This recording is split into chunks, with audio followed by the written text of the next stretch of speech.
ఉన్నటువంటి మా తండ్రి, ప్రేమ కలిగినటువంటి మా దేవ, పరిశుద్ధమైనటువంటి మీ కృప వల్ల ఇంతకాలం మేము బ్రతకడానికి మీరు సహాయం చేశారు. ఇదిగో ఈ నరసరావుపేట పట్టణంలో జరుగుతున్నటువంటి క్రీస్తు సత్య ప్రేమ సువార్త మహాసభలలో నీ బిడ్డలకు మీరిచ్చిన ప్రేమ సందేశాన్ని ఇవ్వడానికి నా తండ్రి మీరిచ్చిన అవకాశాన్ని బట్టి మిమ్మల్ని స్తుతిస్తూ, ఈ వాక్యాన్ని వింటున్నటువంటి నీ బిడ్డల మంచి మనస్సులలో నీ వాక్యం స్థిరపరచబడేటట్లుగా, వాస్తవాన్ని సక్రమంగా అర్థం చేసుకుని బ్రతికేటట్లుగా సహాయం చేయమని నీ ప్రియ కుమారుడు మా ప్రభునైన యేసుక్రీస్తు శుభకర నామంలో ఈ ప్రార్థన సమర్పిస్తున్నాను మా తండ్రి, ఆమేన్. ప్రియమైనటువంటి దేవుని బిడ్డలారా, ప్రియ స్నేహితులారా, మీ అందరికీ కూడా మన ప్రభువును ప్రియ రక్షకుడైన యేసుక్రీస్తు ఘనమైన నామం పేరిట వందనాలు తెలియజేస్తున్నాను అందరికీ కూడా. ప్రియ దేవుని బిడ్డలారా, ఈ రెండవ రోజు క్రీస్తు సత్యప్రేమ సువార్త సభలలో మీరందరూ కూడా మళ్ళీ కలుసుకొని దేవుని వాక్యాన్ని వినడానికి రావడం అనేది చాలా సంతోషించదగ్గ విషయం. పిల్లరా, గత దినం మొదటి దినం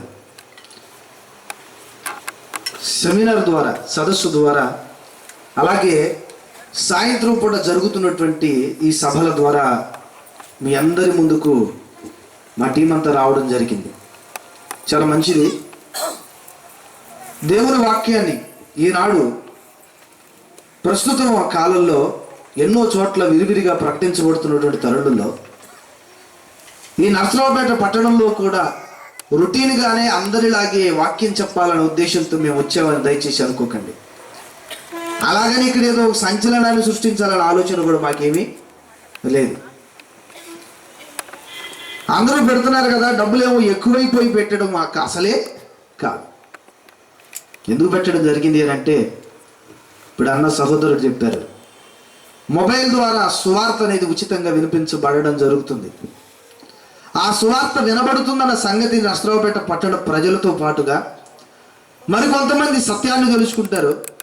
అంత మాత్రమే కాదు, దేవుని వాక్య సంబంధమైన విషయాలలో, దేవుడు చెప్పమన్నటువంటి సత్యకరమైన బోధలలో ఏదో మిస్ అయిపోయింది, ఈ ప్రపంచానికి ప్రకటించబడవలసినటువంటి సువార్త ఏదో ప్రకటించబడడం లేదు కనుక ఆ సువార్తను బైబిల్లో చదువుకొని మేమందరం కూడా మంచి మనసుతో మీకు చెప్పాలని వచ్చినందుకు దేవుని మహాప్రేమను బట్టి కనీసం మీరు రావడం చాలా సంతోషకర విషయం.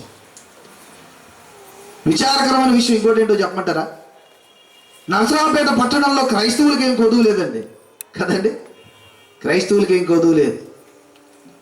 క్రీస్తు సత్యప్రేమ సువార్త మహాసభలని పోస్టర్ చదివినప్పుడైనా మరి క్రైస్తవ బిడ్డలు ఏదో అపోస్తుల బోధ అంటున్నారు, మరి ఏం చెప్తారో ఒకసారి మనతో పాటు ఇంకొంతమందిని తీసుకెళ్దామని ఆలోచన ఎవరికి కలగడం లేదు.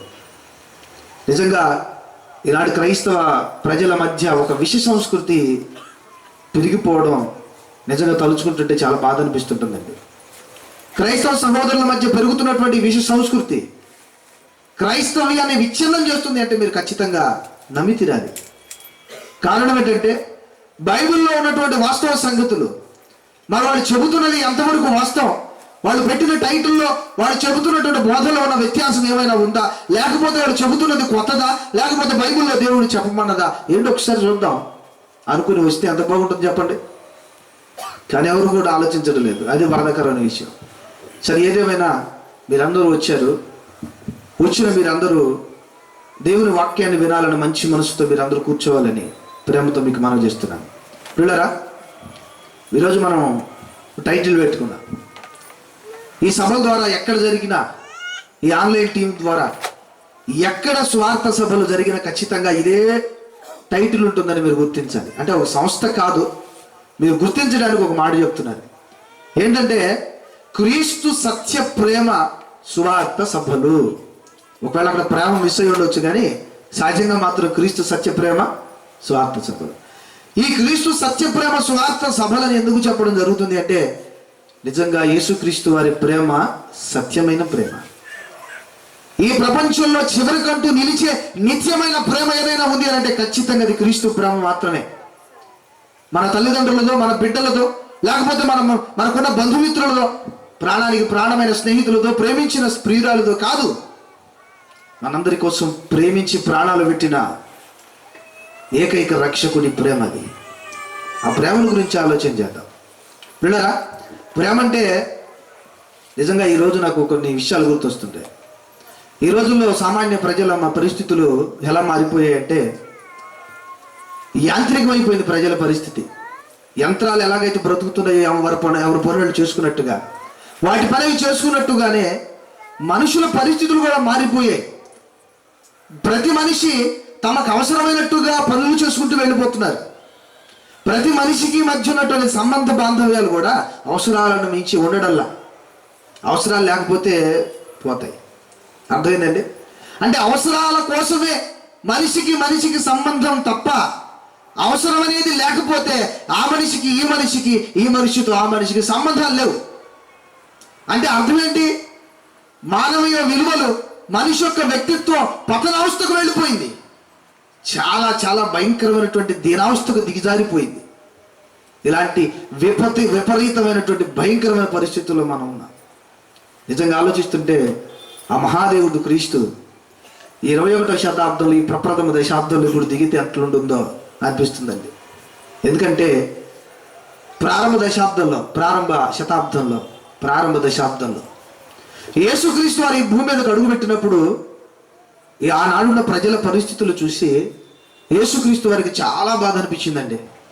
ఆయన ఏం చేశాడంటే, ఆనాడున్నటువంటి ప్రజల పరిస్థితులు చూసి, భలే ఉన్నారండి, పెద్ద పెద్ద మేళ్ళ కట్టుకుంటున్నారు, మంచి ఖరీదైన వస్త్రాలు ధరిస్తున్నారు, చాలా జ్ఞానం పెరిగిపోయింది, శాస్త్రులయ్యారు, పరిచయులయ్యారు, మేధావులు పెరిగిపోయారు, బలా భక్తి పెరిగింది, ప్రజల్లో జ్ఞానం పెరిగిందని సంతోషపడలేదండి. ఆయన ఏం చేశాడో తెలుసా అండి? 21వ శతాబ్దానికి ముందు ప్రారంభ శతాబ్దంలో ఆనాడు పరిస్థితులు చాలా దారుణంగా ఉన్నాయి. అప్పుడు ఆ ప్రారంభ శతాబ్దంలో ఈ భూమి మీదకి వచ్చిన క్రీస్తు తన పవిత్రమైనటువంటి పాదాలు ఈ భూమి మీద వేసి ఈ భూమిని పులికింపజేసినటువంటి తరుణంలో ఆయన వచ్చిన పరిస్థితులు ఎలా ఉన్నాయో ఒక్కసారి మీరు చూడగలిగితే, మత్తయి సువార్త ఒకసారి చూడండి. మత్తయి సువార్త 9వ అధ్యాయం 36వ వచనాన్ని ఒకసారి చదువుదాం.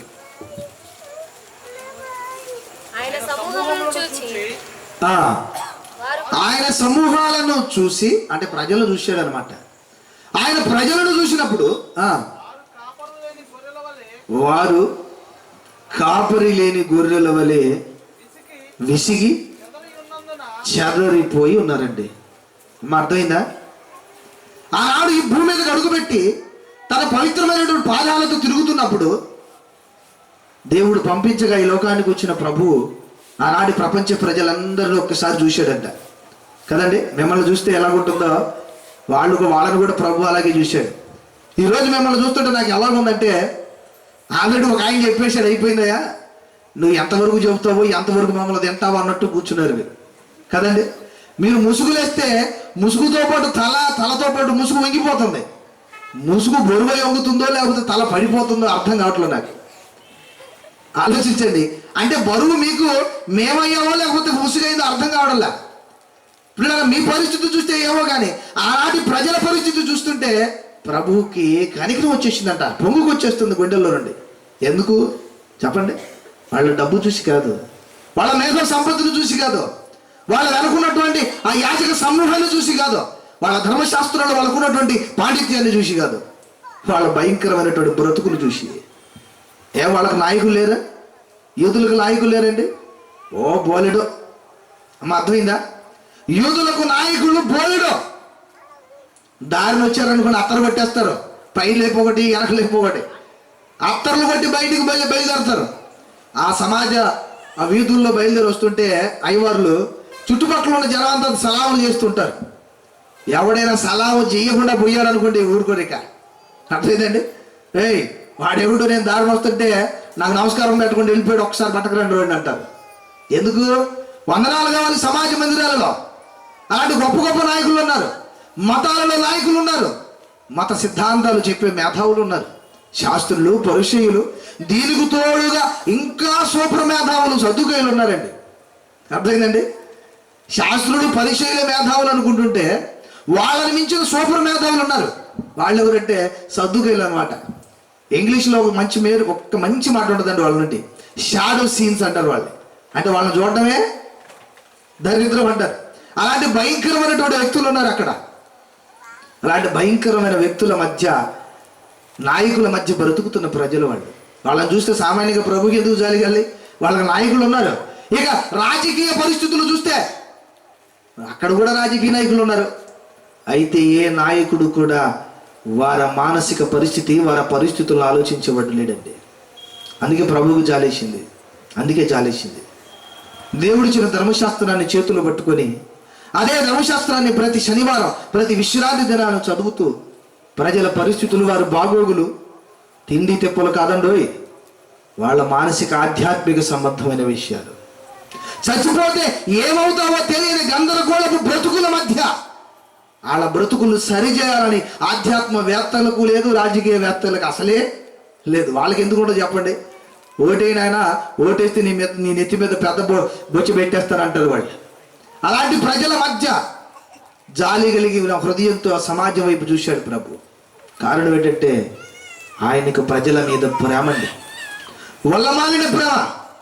ఈ ప్రజల మధ్య, ఈ సమాజంలో ఎక్కడ కూడా దిక్సూచి పెట్టి వెతికినా కూడా దొరకని అంతర్లీనంగా దాగున్నటువంటి ప్రేమ అది. తన హృదయ అంతరింద్రియాల నుండి పుట్టుకొస్తుంది ఆ ప్రేమ. ప్రజలను చూడగానే మీకు ఏమనిపిస్తుంది చెప్పండి? తాగేవాడిని, తిరిగేవాడిని చూస్తుంటే ఓ పెద్ద భక్తి పరులాగా దారిని పోతే ఏమంటాం మనం? చెప్పండి, అచ్చే ఏం వీడి పరిస్థితి అంటావు లేదా? ఆలోచించండి. బాగా తాగి తిరిగి గంతులు వేస్తున్నాడు అనుకోండి, ఏమంటాం మనం దారిని పోతా? ఓ పెద్ద పరిశుద్ధులలాగా ఏమంటావు చెప్పండి? ఛీ, ఏంటండి వీళ్ళు బతుకులు, ఏంటంటే తాగడం ఏంటి, ఆ తిరగడం ఏంటి, ఆ గెంతులు ఏంటి అంటాం. కానీ ప్రభువుకి ఏమొచ్చిందండి? కనికరం పుడుతుంది గుండెల్లో నుండి. ఏంటిళ్ళ పరిస్థితి? ఎందుకు గుండెల్లో నుండి ఆ కనికరం పుట్టిందో చెప్పమంటారా? నేను ఇందాక చెప్పాను, క్రీస్తుకు ఆ ప్రజల మీద ప్రేమ ఉందండి. నిజంగా పిల్లరా, క్రీస్తు ప్రేమకి సమాజం మధ్య బ్రతుకుతున్న మన ప్రేమకున్న వ్యత్యాసం ఏంటో తెలుసా? క్రీస్తు ప్రేమకి ఈ సమాజం మధ్య బ్రతుకుతున్న మన ప్రేమకున్న వ్యత్యాసం ఏంటో తెలుసా అండి? ఏంటంటే ఆయన ప్రేమించే వ్యక్తుల లోపల ఆయన ఎప్పుడు కూడా మంచిని చూడడు. అర్థమైందా? పెట్టండి. ఆయన ప్రేమిస్తున్నటువంటి ప్రజల్లో ఆయన మంచిని చూడటం. అమ్మ అర్థమైందా? మనం ఏం చూస్తాం? మంచోళ్ళనే ప్రేమిస్తానంటాం, మంచోళ్ళనే ప్రేమిస్తాను నేను అంటాం. కానీ ఆయన ప్రేమకు ఎదుటి వ్యక్తుల్లో ఉన్నటువంటి లోపాలు కనపడం, వాళ్ళ పరిస్థితి వలన తద్వారా వాళ్ళు అనుభవించే ఘోరమైన శిక్ష ఆయన కనపడుతుంది. అందుకే నా ప్రజలు ఆయన ప్రేమిస్తున్నాడు. దేవుని బిడ్డలారా, ఎందుకు ఆయన ప్రేమిస్తున్నాడంటే ఆయనను పంపిన దేవుడు గొప్ప ప్రేమికుడు. అర్థమైందండి? ఆయన పంపిన తండ్రి గొప్ప ప్రేమికుడు. ఆయన ప్రేమలో ఉన్నటువంటి ఔన్నత్యాన్ని మీరు ఆలోచించగలిగితే వీళ్ళ గుండె చెరువైపోద్దండి. గుండె చెరువైపోద్ది. నిజంగా ఆ దేవుడు అంత ప్రేమించాడు నన్ను. ఏమంటే నిజంగానే వ్యభిచారంలో తోలనాడుతూ బ్రతుకుతున్న నన్ను, పాడు బ్రతుకుతున్న నన్ను, తాగుతూ తిరుగుతున్న నన్ను, దొంగని ముద్ర వేసి చితకబాదిన నన్ను ఆయన ప్రేమిస్తాడా? ప్రేమించగలడండి? ఖచ్చితంగా ప్రేమిస్తాడు. ప్రేమ అంత ఉన్నతమైన ప్రేమ ఆయన ప్రేమ. కానీ ఈ సమాజం మధ్య ఉన్న ప్రేమలు మీరు చూడండి, ఎంత దారుణంగా ఉంటాయో, ఎంత దారుణంగా ఉంటాయో. ప్రేమ అంటే అసహ్యం వేసేట్టుగా ఈ సమాజం మార్చేసింది. ప్రేమ అనే 2 పదాలని అసహ్యం వేసేట్టుగా, ప్రేమ అంటే 2 శరీరాల మధ్య కలయికకు మూలమని, ప్రేమ అంటే 2 శరీరాలు కలవడానికి ప్రారంభ దశని మార్చేసింది ఈ సమాజం. ఇష్టం వచ్చినట్టుగా నిర్వచనాలు చెప్పేస్తుంది. ఒకటంటారు ప్రేమ గురించి, మీరు ఆశ్చర్యంగా ఉంటుంది ఆ ప్రేమ. ఏమంటాడంటే ప్రేమ అంటండి ఆలయంలో దీపంలాగా ఉంటుందట, చితిమంటల్లో చితిలాగా కూడా మారిపోతుందంట. అర్థమైందండి? ప్రేమ అంటే ఆలయంలో దీపంలా వెలుగుస్తుందంట, చితి మంటల్లో చితిగా మనిషిని కాల్ చేస్తుందంట. ఆయన ప్రేమ అంటే ఏంటో తెలుసండి అతనికి? ఆలోచించండి. ప్రేమ అంటే ఆలోచన, అర్థం, నిర్వచనం తెలియనటువంటి ప్రపంచం ఇష్టం వచ్చినట్టు రాతలు రాసి గీతలు గీసి పాడేస్తున్నారు. ఇంకొక అతను అంటాడు, 2 అక్షరాల ప్రేమ ఏంటండి? 2 అక్షరాలేనంటది. మరి ఇంగ్లీష్లోకి వెళ్తే 4 ఉన్నాయి, మరి ఏంటో అర్థమైంది. తమిళంలోకి వెళ్తే 3 ఉన్నాయి. అంటే వీళ్ళ ఆలోచన చూడండి. అంటే ప్రేమ ఏంటో తెలియదు.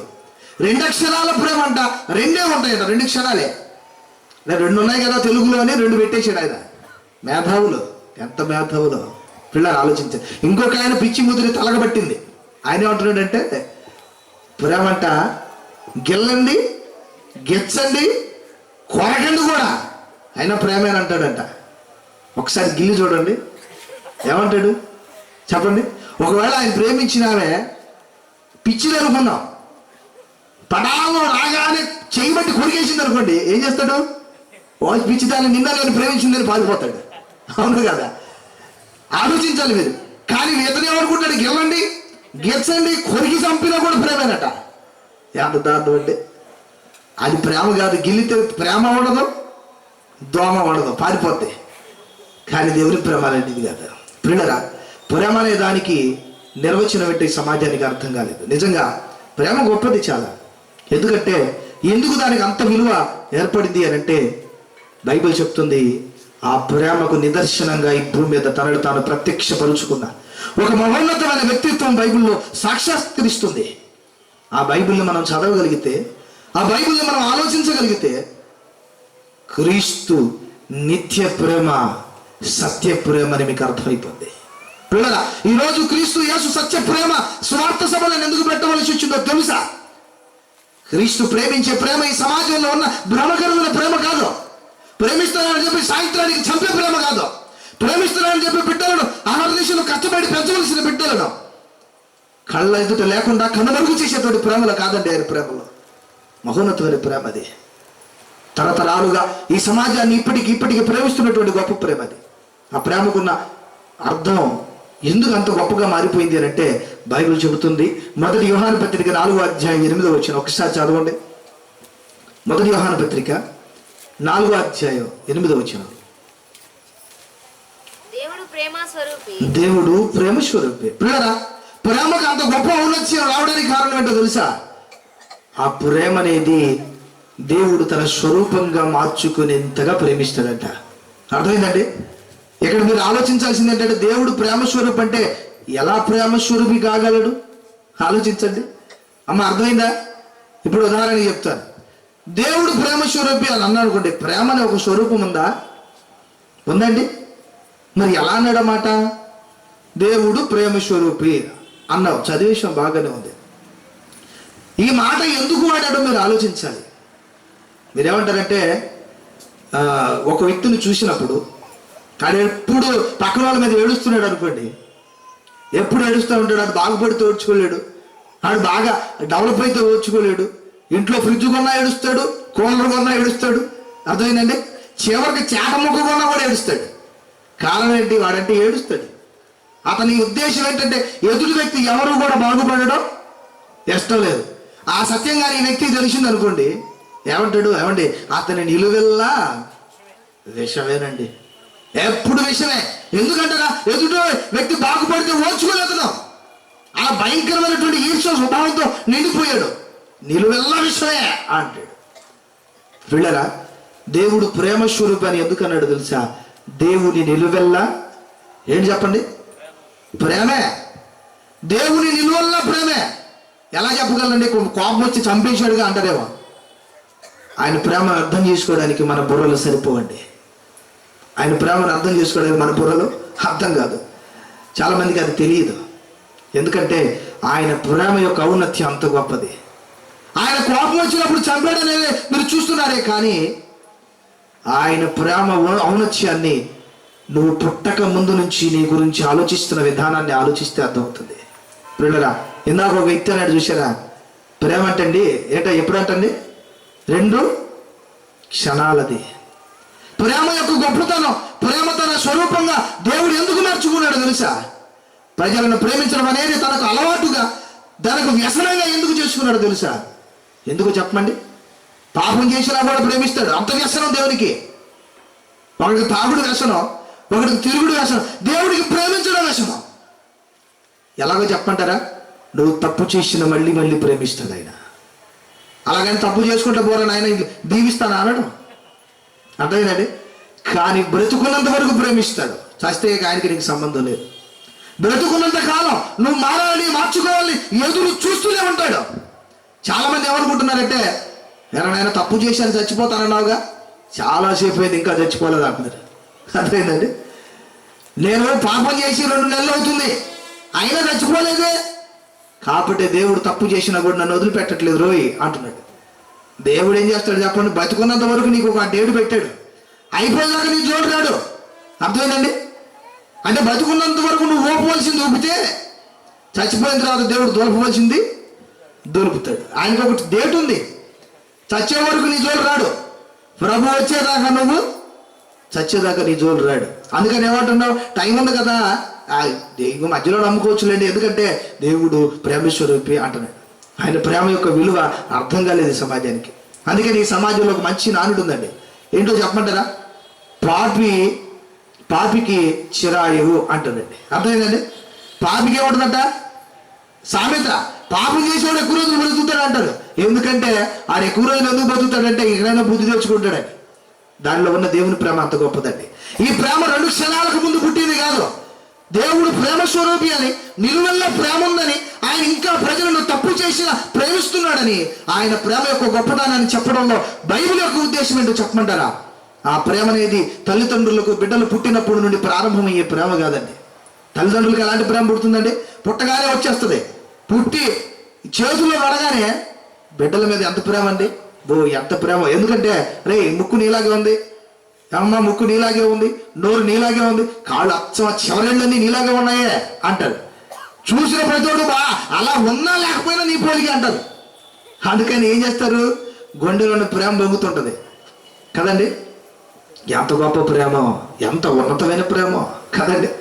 పిల్లలు మీరు ఆలోచించాలి, ఈ సమాజంలో మనుషుల మధ్య ఉన్న ప్రేమకి ఆయన ప్రేమకు చాలా వ్యత్యాసం ఉంది. దేవుడు అందుకే ఆయన ప్రేమ స్వరూపి అనడంలో ఉన్న ఆయన ఉద్దేశం ఏంటంటే, ఆయన ప్రేమకు సమాజానికి ఉన్న ప్రేమకు చాలా వ్యత్యాసం ఉంది.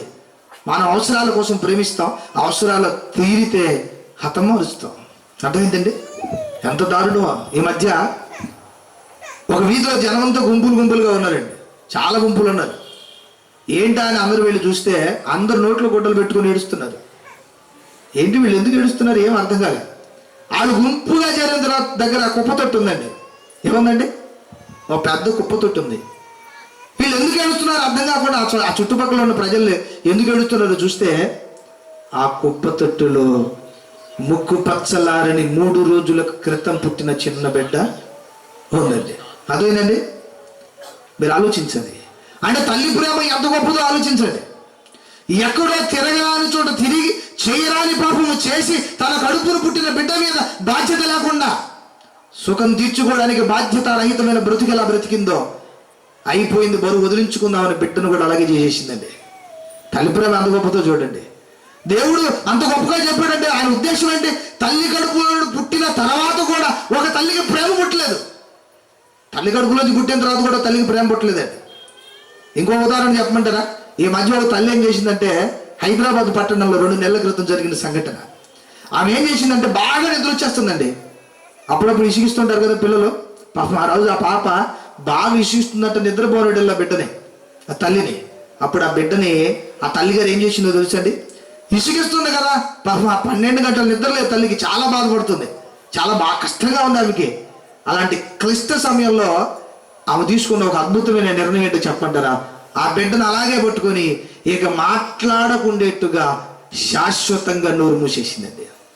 ఎలా మూసేసిందో చెప్పంటారా, అలాగే బిడ్డను పట్టుకుంది, బయటే బాగుంది, వెంటనే తీసుకొచ్చి చెత్త కుండీలో చెత్త వేసినట్టు వేసేసిందండి. పాప చదువుకున్న మనకు వస్తుంది ఏడు బాగురా, అర్థమైందండి. అంత గొప్పదే ఆ ప్రేమ. కానీ బైబిల్లో దేవుడు అంటున్న అద్భుతమైన మాట ఒకసారి చూడండి, యెషయా గ్రంథం 49వ అధ్యాయం 15వ వచనాన్ని ఒకసారి చదవండి.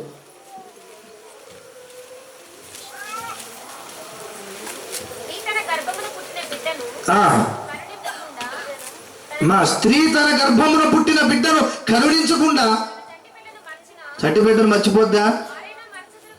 మిమ్మల్ని అడుగుతున్నాను, మర్చిపోద్దండి? ఒక తల్లి తన కడుపులో పుట్టిన బిడ్డను సంకలో పెట్టుకుని మర్చిపోద్దా? చెప్పండి, మర్చిపోద్దా? మర్చిపోద్ది. లేకపోతే సామెత ఎందుకు పుట్టింది చెప్పండి? ఒక తల్లి తన బిడ్డను మర్చిపోతుంది అని చెప్పడానికి సమాజంలోనే ఒక మంచి సామెత ఉంది. ఏమంది చెప్పండి? ఒక తల్లి అంటే బిడ్డను సంకలం పెట్టుకొని ఏం చేసిందండి? ఊరంతా వెతికిందంట. అంటే మర్చిపోద్ది అనమాట. క్లియర్గా చెప్పేశారు. సంకలో పెట్టుకొని ఊరంతా వెతుకొచ్చిందంట. అంటే అర్థం ఏంటి? తన కడుపులో పుట్టిన బిడ్డను ఖచ్చితంగా మర్చిపోతుంది అనేది ది గ్యారంటీ. దేవుడు ఏమంటున్నాడంటే, ఒక తల్లి తన కడుపున బిడ్డను మర్చిపోద్దా? మర్చిపోతుందని అంటున్నాడా, మర్చిపోకూడదని అంటున్నాడా? రెండు ఉద్దేశాలు ఉన్నాయి అందులో. అందుకే ఇచ్చాను ఈ బిడ్డల్ని తల్లులకి. కాబట్టి మర్చిపోకూడదు, కానీ మర్చిపోద్ది. మరిచిపోకూడదని దేవుని అభిలాష, మరిచిపోతని చెబుతుంది వాస్తవ సంగతులు. అందుకే తల్లి ఏం చేసింది? మర్చిపోయింది. నిద్రపోయి ఒక తల్లి ఏం చేసిందంటే బాగా నిద్ర వచ్చేసింది, అటు ఇటు పొర్లాడింది, అంతే. ఏమైపోయిందండి? బిడ్డ అయిపోయింది. పిల్లలు ఆలోచించాలి. కానీ దేవుడు ఎప్పుడు మర్చిపోడట. ఎంతగా మర్చిపోడో చెప్పమంటారా? ఆయన నిలువల్ల ఉన్న ప్రేమకున్న అద్భుతమైన నిదర్శనం ఆ కింద చదవండి. వాళ్ళైనా మర్చిపోతారు కానీ నేను నిన్ను మర్చిపోను అంటున్నాడు. ఎలా మర్చిపోడు? ఎలా మర్చిపోడు చెప్పమంటారా? మీరు మీ అరిచేతుల్లో ఒకసారి చూసుకోండి, రేఖలు ఉంటాయి. అవి మీ జాతక రేఖలు కావు. అమ్మ అర్థమైందా? అవి మీ జాతక రేఖలు కావు. ఇవేనుకుంటున్నారంటే పుట్టిన ప్రతివాడికి వాడి గొప్పతనం ఏదో తెలియజేయడానికి రేఖలు ఇచ్చాడు దేవుడు అనుకుంటున్నారు. ఎవడని చెబితే చస్తే నమ్మకండి. ఇవి ఎందుకు వచ్చాయంటే తల్లి గర్భంలో ముడుచుకొని పడుకుంటాంగా, అర్థమైందండి? తల్లి గర్భంలో ముడుచుకొని పడుకున్నప్పుడు చేతులు కూడా ముడుచుకుపోతాయి. అలా ముడుచుకున్నప్పుడు పడ్డ ముద్రలే రేఖలు. అంతేగాని దేవుడు రేఖలు పెట్టి నీ రాతను మరుస్తాడు అనుకోకండి. ఇప్పుడు కదా ఈ రేఖలు అనేవి తొలగిపోతాయి. ఎప్పుడైనా చచ్చే వరకు తొలగవండి. ఈ రేఖలు ఎలా తొలగవో అలాగే నీ గురించి ఆయన చేతుల్లో తొలగిపోకుండా రాసుకున్నాడట. ఎంత అద్భుతం అండి! ఓ తల్లి మర్చిపోద్ది, తండ్రి కూడా మర్చిపోతాడండి. అది మనకు బాగా తెలుసు, అది పెద్ద విషయమే కాదు. కానీ ఈ సమాజాన్ని నిర్మించిన దేవునిలో ఉన్న ఆ మహోన్నతమైన మహోజ్వలమైన ప్రేమ ఎంత గొప్పది అంటే, ఈ సమాజంలో తల్లి తండ్రులు మర్చిపోయినా కూడా నేను మర్చిపోను. ఎంత మర్చిపోనంటే, ఎప్పుడు నేను చూసుకోవడానికి నిన్ను నా చేతుల్లో రాసుకున్నాను, అరచేతుల్లో రాసుకున్నాను. టైం చూసుకున్నట్టుగా రోజులు చూసుకుంటాను నిన్ను. ఎంత గొప్పదండి! ఎందుకంటే నీ మీద ఆయనకు పుట్టిన ప్రేమ ఇప్పుడుది కాదండి. ఎఫెసీ పత్రిక 4వ అధ్యాయం, క్షమించాలి 1వ అధ్యాయం 4వ వచనాన్ని ఒకసారి చూడండి. మానవ జాతి మీద దేవునికి పుట్టినటువంటి ప్రేమ ఎప్పుడు పుట్టిందో ఒకసారి చూద్దాం. ఎట్లంటే తన ప్రియుని యందు తాను ఉచితముగా మనకు అనుగ్రహించిన తన కృపా మహిమకు కీర్తి కలుగునట్లు తన చిత్త ప్రకారమైన దయా సంకల్పము చొప్పున యేసుక్రీస్తు ద్వారా తన కోసం నిర్ణయించుకొని మనం తన ఎదుట పరిశుద్ధులమును నిర్దోషములై ఉండవలనని జగత్తు పునాది వేయబడక మునుపే ప్రేమ చేత అన్నాడండి. అమ్మ అర్థమైందా? ఈ భూమి మీద ఉన్న పుట్టిన ప్రతివాడు, తల్లి పేగు తెంచుకొని ఈ భూమి మీద అడుగు పెట్టిన ప్రతివాడు చచ్చిపోతే శాశ్వతమైన నరకానికి వెళ్ళిపోకూడదు అని జగత్తు పునాది వేయబడక ముందే ఆయన మనల్ని ప్రేమించాడు కదండి. 2 క్షణాలకు ముందు పుట్టింది కాదు ప్రేమ. 2 క్షణాలకు ముందు పుట్టి 2 అక్షరాలతో ముగిసిపోయేది కాదు ప్రేమ. జగత్తు పునాది వేయబడక మునుపే మహామహుడైన ఈ సర్వ సృష్టికర్త అయిన దేవునిలో హృదయంలో పెళ్ళుబికి పుట్టింది ప్రేమ. అది దేవుని ప్రేమ. ఎంత గొప్పదండి! నువ్వు రక్షించబడాలని ఈ భూమి మీద ఏ జాతిలో అయినా, ఏ గోత్రంలో పుట్టిన ఏ భాష వాడైనా, ఏ దేశపు వాడైనా ప్రతివాడు ఖచ్చితంగా చచ్చిపోయిన తర్వాత నా దగ్గరకు రావాలి అని తపనతో పుట్టిందండి ఆ ప్రేమ. ఎంత గొప్పదండి! ఎంత ఉన్నతమైందండి ఆ ప్రేమకు. మనం అనుకుంటున్నట్టుగా చూడగానే పుట్టింది కాదు. ఒకటేమంటున్నాడంటే, ఏమండి ప్రేమ తొలి చూపులోనే పుట్టిందండి అంటున్నాడు. ఎలా పుట్టిందంటండి? చూడగానే పుట్టేసిందంట. అదేంటో మరి మాయరోగం. అలా చూడగానే పుట్టేసిందండి ప్రేమ కదండి. ఎంత దారుణం చూడండి. అది ప్రేమ అంటారా? మీరే ఆలోచించండి. అందుకే వాడు ఏమంటాడంటే, ఈ అమ్మాయి చాలా స్త్రీలు కూడా, లేడీస్ కూడా అండి అలాంటి వెర్రివేషాలు వేసే వెంగళప్పుల మాటలు తొందరగా నమ్ముతుంటారు. ఎందుకంటే ఒక తెల్ల పేపర్ ముక్క తీసుకొని పెన్ను పట్టుకొని రాసేస్తుంటారు అతుకులు మారి రాతలు. ఏమని రాస్తారు? ఓ ప్రియా, నీవు లేకపోతే బతకలేను, నువ్వు లేకపోతే మెతుకు కూడా మెతకలేను అంటాడు. అలాగనే మనకేమైపోద్ది, వాళ్ళకేమైపోద్ది, గుండె జారిపోద్ది. అబ్బా అంత నవ్వునా, వీడు మెక్కేస్తుంటాడు కొండలు. ఇంటికాడ మెక్కుతాడు, అమ్మాయి దగ్గరకు రాగానే జార కొడుతుంటాడు, మాకు ఎట్లా పెడుతుంటాడు. అంటే అర్థం ఏంటి? ఎంతగా ప్రేమించాడు పాపం. మొక్కం చూడండి ఎంత లాగిపోయింది. ఎంతసేపు అయింది ఆయన, ఎన్ని రోజులైంది అన్నం తినక అనుకుంటుంది ఆమె కదండి. వీడు ఏ కోడినో బలినో చంపి రాత రాసుకొస్తాడు రక్తంతో. ఏలేమనుకుంటారు? అబ్బాయి ఎంత ప్రేమ. మా నాన్న చూడకపోతే బాతున్నాడు, మా అమ్మ చూడకపోతుంది, రోజు పనికి మాలిన పని చేయాలో పొద్దున్నేసి అని తిడుతుంది. అంటుదోమంటే అంటుదోము, ఇల్లుడమంటే ఇల్లుడు, లేచిన దగ్గర ఉన్న సెల్ ఫోన్లో పాటలు పెట్టుకొని ఆ బెడ్రూమ్లో పడుకొని చేస్తావు, బయటికి రా అని తిడుతుంది. కాలేజీకి వచ్చానో లేదో రక్తంతో రాతలు రాసుకొని వస్తున్నాడే, అబ్బాయి ఎంత ప్రేమించాడండి అనుకుని టపిక్కిన పడిపోతున్నారండి కదండి. టపిక్కిన పడిపోతున్నారు. ఇంకొంతమంది ఏం చేస్తున్నారు తెలుసా? వీడు రాతలేమో కానీ వీడి జేబు బరువు ఉందో లేదో చూస్తున్నారు ముందు. ఈ జేబు బరువు ఉంది, పై జేబు కింద జేబు 4 జేబులు నిండా లేదో చూస్తున్నారు. ఫస్ట్ ఈ జేబులో అయిపోయిన దాకా ప్రియా అంటదండి, ఈ జేబులో అయిపోయిన తర్వాత ప్రియా అంటది, ఈ జేబులో అయిపోయేదాకా ఏం ప్రియా అంటది, ఇది కూడా అయిపోయిన తర్వాత ఏం ఇటు వచ్చావు అంటది. అయిపోయింది. ఇక 2వ రోజు కనపడదు. ఏమైపోద్ది అంటే వీడు ఎతుకుతుంటాడు, ఎక్కడుందని. అప్పుడు ఏమైపోద్ది అంటే ఎక్కడో ఇంకొక చోట ఇంకొక గోరింక దగ్గర ఉంటుంది చిలక. అర్థమైందండి? ఎక్కడ ఉంటుంది? ఇంకో గోరింక దగ్గర ఉంటుంది. అప్పుడు వీడేం చేస్తాడు చెప్పండి? ఏం చేస్తాడు? అప్పుడు దాకా అమ్మాయి కోసం ఖర్చు పెట్టిన డబ్బు ఇప్పుడు రమ్ము కోసం ఖర్చు పెడతాడు. వెళ్ళిపోతాడు బార్లోకి. ఇక అలాంటి దేవరాజు గుర్తొస్తాడు. ఎంత పెట్టుకుంటాడు బాటిల్, సగం తాగేది మొత్తం తాగడం. ఎందుకు? అందరు చూడ, అరే ఏమైందిరా బాబు, ఏమైంది అని అడగాలి.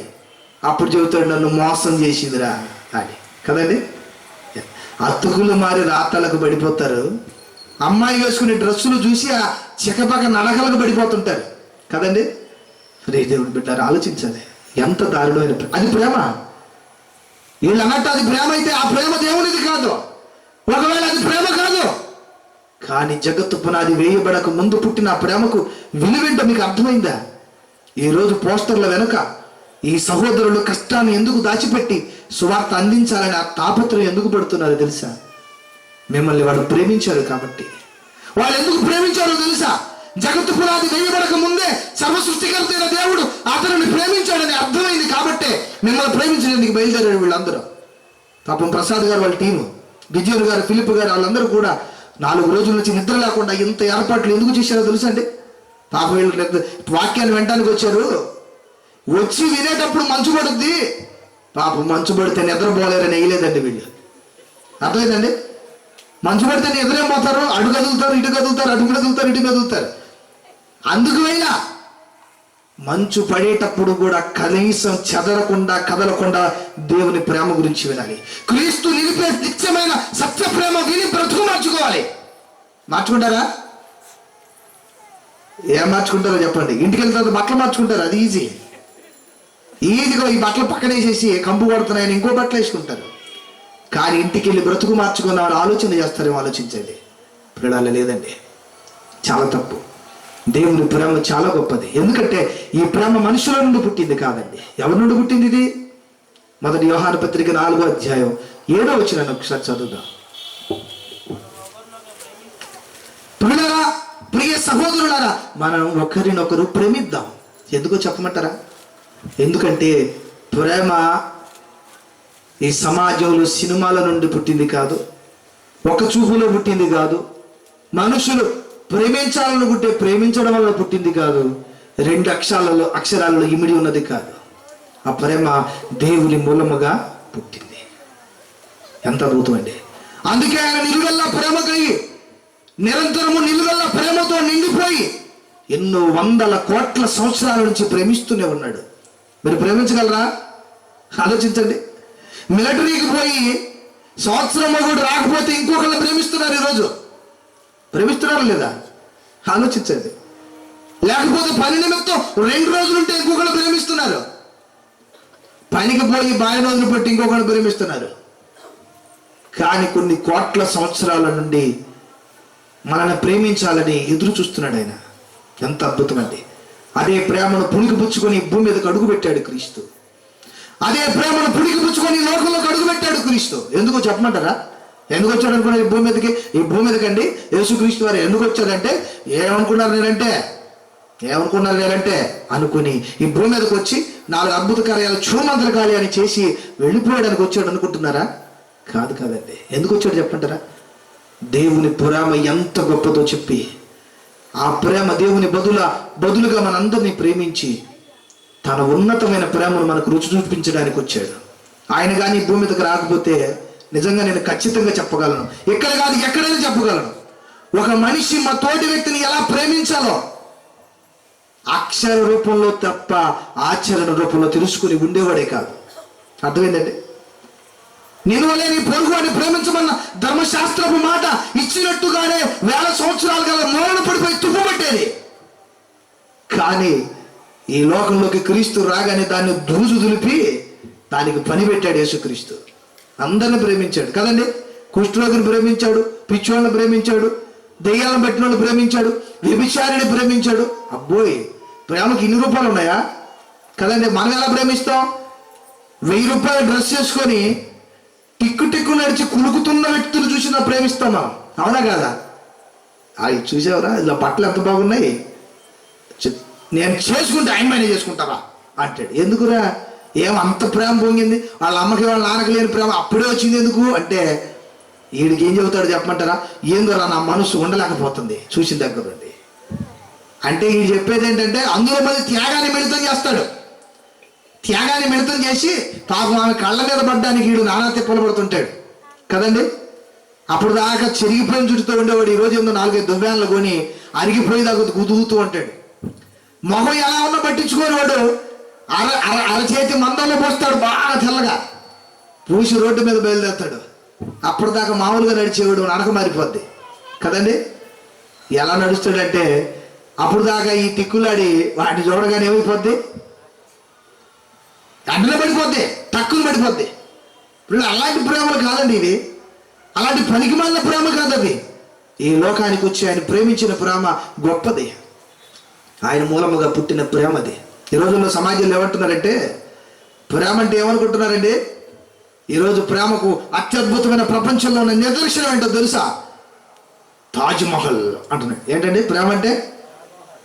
ఎవడో వాడి పెళ్ళం కోసం చచ్చిపోయిందని తీసుకొచ్చి సమాధిలో పెట్టి, ఆ సమాధి ఆమె ప్రేమ మీద, ఆ భార్య మీద ఉన్న ప్రేమను అతను తట్టుకోలేక పిచ్చోడే గడ్డాలు పెంచుకొని పెద్దది కడితే, చిన్న సమాధి ఏమో సమాధి అంటున్నాడు, పెద్ద సమాధిని ఏమంటున్నాడు?